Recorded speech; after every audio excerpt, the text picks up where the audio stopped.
Jamaicans don't like to talk about death. We say don't call it, don't speak it, it might come true. But planning for death isn't morbid, it's love in action. I'm your host, Codian Barrett, and today I'm joined by someone who lived through this in the most personal way.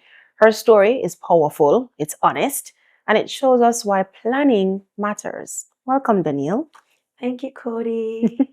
Okay, so Denille, you've experienced the loss of both your parents, and that's not easy to share, but it's real. And it's part of why this conversation matters. Can you take us back? What was the journey like for you? Of course, as I said before, it was a difficult journey, but I would definitely say that both instances were very different. As one of my parents planned for death to the T, and the other not so much. Okay. In those moments, how different was it? Well, your dad had and your mom didn't, right? Yeah, so my mom didn't have any policies in place, and my father did. He always prioritized insurance and saving for a rainy day. Okay. Did that one life insurance made a huge difference for you afterwards in terms of planning for the funeral and all of that and helping out with other things that you wanted to achieve? Definitely, I would say that the difference was massive. When I lost my mother, I was at my first job. I didn't really have much savings, and so putting everything together basically on my own at that point was very difficult. But with my father now, it was more seamless in that, my father had his policies in place. He also had basically all of the expenses outlined, like he selected his funeral home. He said exactly what he wanted. He did the programs, everything. So he was very prepared. So it was definitely an easier transition to manage. I guess I could focus more on grieving and less about money, because I think that thinking a lot about money when my mom passed kind of took most of the grieving out of it, because it's like, yeah, you want to be sad, but you kind of have to pay for things and life goes on. You have things that you have to manage. So that kind of stole some of the grieving time from me, but definitely with my father, insurance definitely made it better to manage. So your mother passed away first. Yes. And then was it long after that your father passed away? 7 years in between. And your father really sat down and planned his entire funeral. Oh, my father loves me a lot, and he wouldn't want me to go through what I went through with my mother again, so he wouldn't have put me through that. So yeah, it's love in action, truthfully. So he planned that so that I wouldn't have to go through such a strenuous time, especially, well, not to say alone, because of course, you're married and you have friends and family, but the type of relationship that I had with my parents, this would then mean that it's out of our trio. I mean, yeah, I'm related to other people, but we're a little clique. It's just me, so he wanted me to be okay. So he planned everything and left it for me. In your opinion, why do you think so much Jamaicans avoid these kind of conversations about will, even funeral arrangements and insurance? I think that death is hard to face for everyone, but as a culture, because we believe so much in, like, speak it will be, it's something that we don't want to talk about. But the truth is, two things are inevitable: death and taxes. So it's a relevant conversation at all stages of life. Even when you feel like you're young and healthy and fabulous, it is a relevant conversation to have. One of the things I've heard people say is, we had asked about will for me, I'm not planning for that, I'm not gonna da da da. But the thing is, death is not waiting on you to plan for it. It's what's sure to man. It's what's promised. I know it sounds bad, but it is what's promised to all of us. So planning ahead makes all the difference, and it really helps your loved ones as they charted the journey ahead when you plan and make the right decisions. How about naming a beneficiary? How important is that? That's actually very critical. In my time in working in corporate, I've seen a lot of people lose out to their benefits from even their job, like the insurance that you have at work. I've seen a lot of people lose out to it because they didn't name a beneficiary. And I've been in corporate offices where we do campaigns encouraging people to just come to this room and just name someone, and they don't. And when they pass, and of course the benefit is there and there's no one that's able to collect it, just... Okay. And that's the irony. We avoid it to basically keep the vibes, right? But when there's no plan, the vibes get destroyed by stress Mm-hmm. and confusion.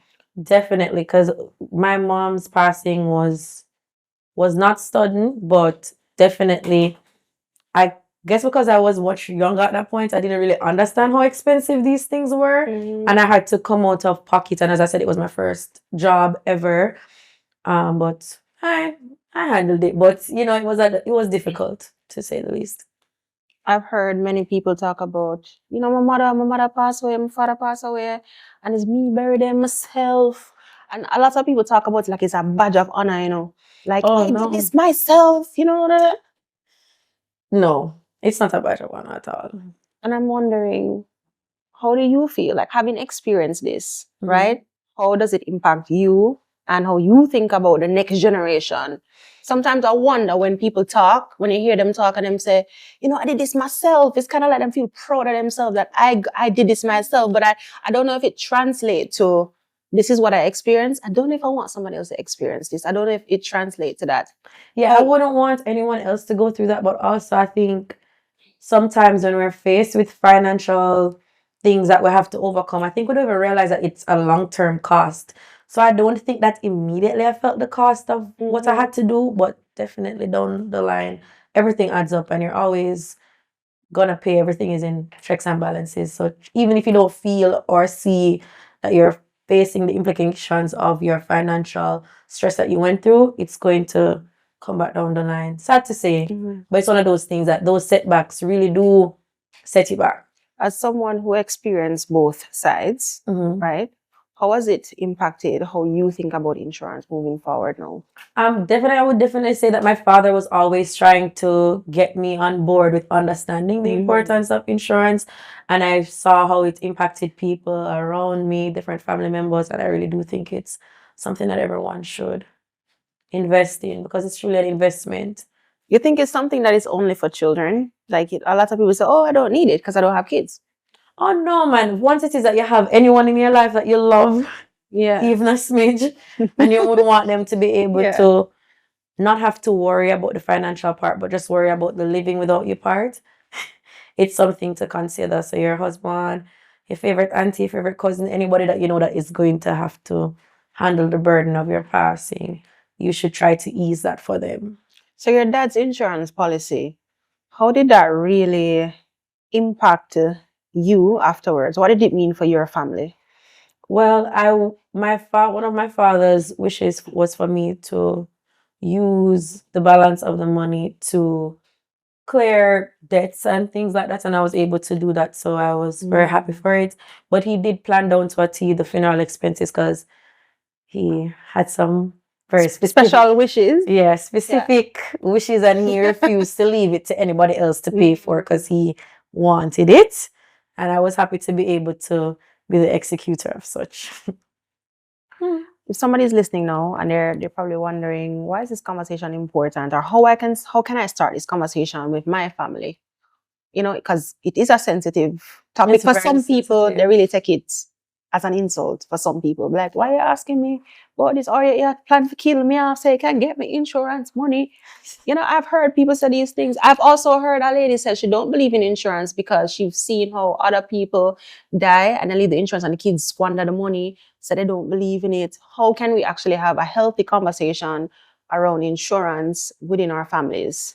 I think it's really just trying to explain to your family members or loved ones how much losing them would impact you, and letting them know that the financial aspect is just one less aspect you'd like to worry about.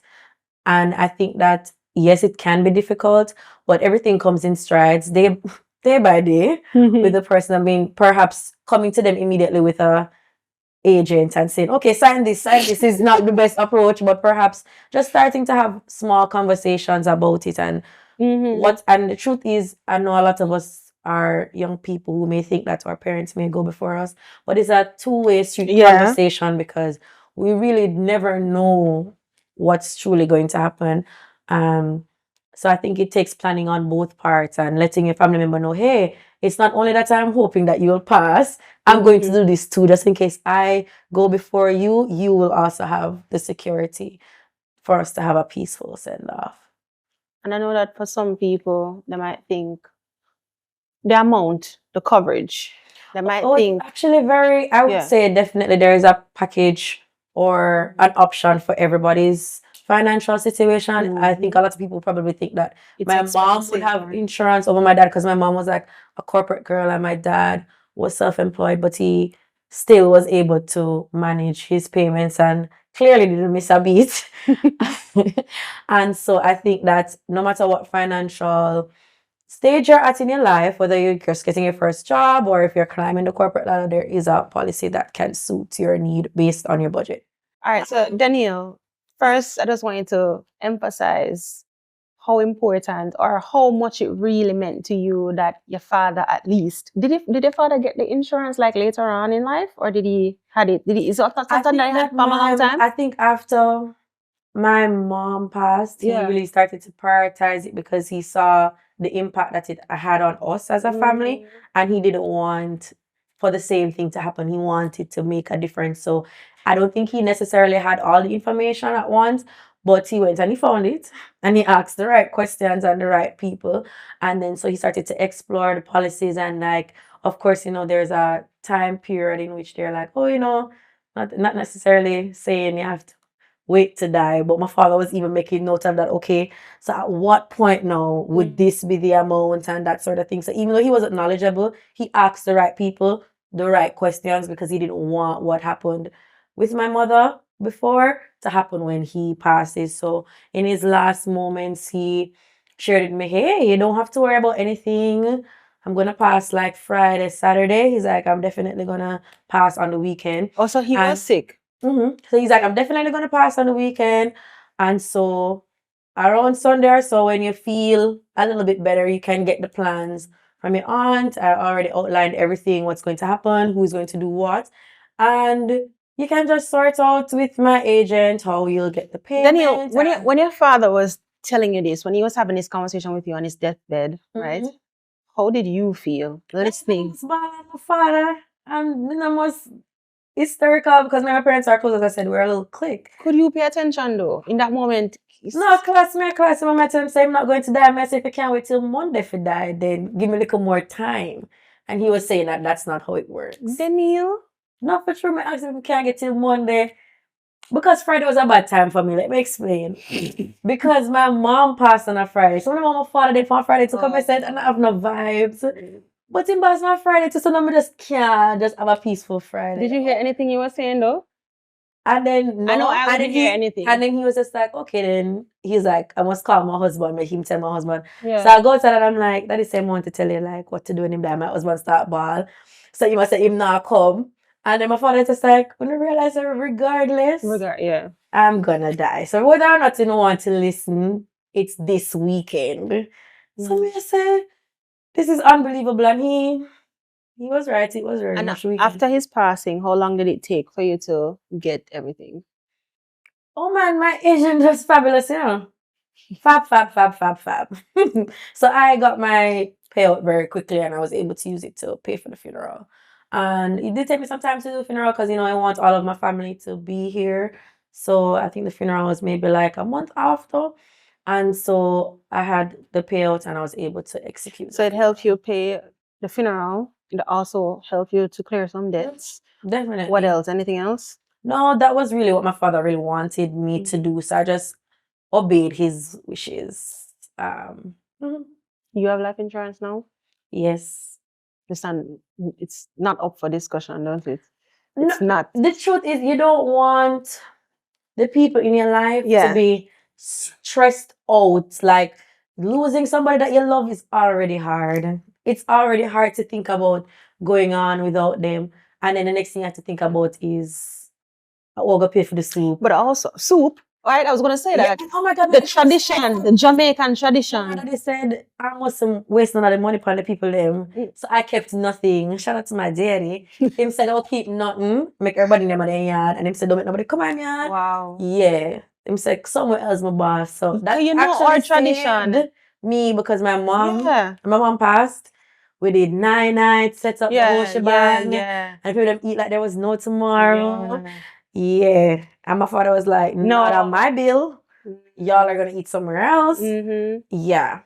But my family members, because tradition is so serious, my Yeah. family members, they really wanted something to They happen were after the offended? funeral. They Were were they like, offended? of course they're offended. Like, that's the easiest way to offend Jamaicans, to say that there's no food. So if you do a wedding and there's no reception, them eat you.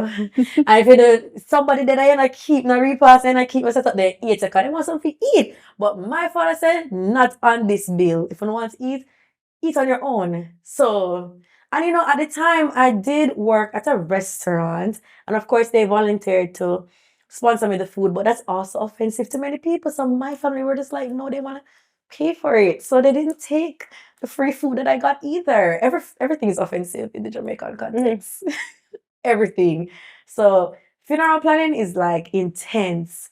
I wouldn't recommend it to anybody. I'm hoping that no one else that I know close like that will expect me to carry any batons, because trust me, it's not for the weak. Because there are a lot of personalities and tradition, and everybody wants to uphold it, but tradition is expensive. Me never have it for the tradition this time. How you feel about it now? Like, have you thought about? Oh, how about my story? Yeah. Okay, so mine is definitely invitation only. So Okay. starting off strong. So you won't Yeah. create this invitation list before? I've been talking to my husband about it, because I feel like very often people come to your funeral and they don't know anything about you. But they're coming And- to support a family member. No, it's okay. My team is good. So invitation only small, sorry. Glass casket, go down good. Of course, I have to be very fancy. Yeah. Okay. Yeah. I want my plot to myself. So like how they have other people on top, that's not gonna work with me. I would like the space to myself. So I've really given this some thought. I want my whole to myself. I don't want nobody on top of me or below me. Because who are you? No, just me. Yeah, so I've thought about it. All right, Denille, we're gonna play a game called Safe or Sorry. I'm gonna ask you 2 questions, and you let me know safe. Sorry, which one safe? Which one sorry? Okay. Leaving your ex as your beneficiary. Sack assault. I know Wow. you give me 2 options, but it's sack assault for me. Your ex as a beneficiary? Him set it up. Leaving your ex as your beneficiary. No, man. No.